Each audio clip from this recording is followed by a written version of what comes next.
In 2001, a real-world exercise tested the emergency response to a bioterror attack on the continental United States. The operation was called Dark Winter. Within just a few days, the simulation spiraled out of control. The operation predicted a rapid breakdown in essential institutions, civil disorder, and massive civilian casualties. Dark Winter has revealed how vulnerable we've become. Our lifestyle, our security, our safety depends on a delicate and unstable economy. We've created a system so complicated that we no longer understand how to control it.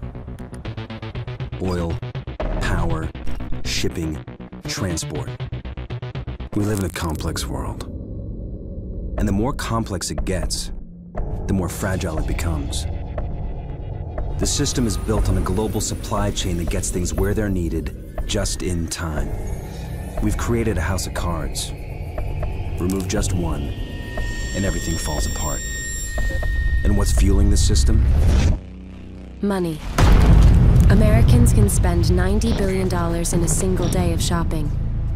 Last year, 200 million people swarmed their local stores on November 23rd. We call that day Black Friday. Did you know that a flu virus can survive on the surface of a banknote for up to 17 days? One day, there will be a pandemic.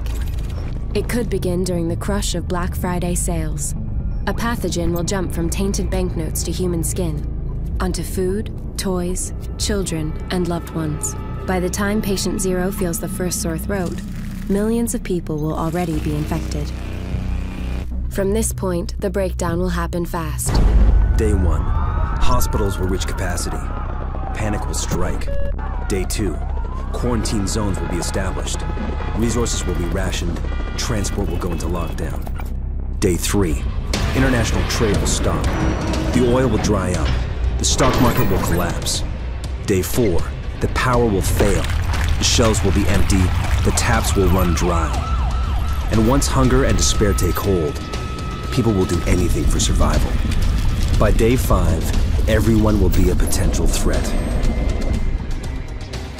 In 2007, a new presidential directive was signed quietly into law.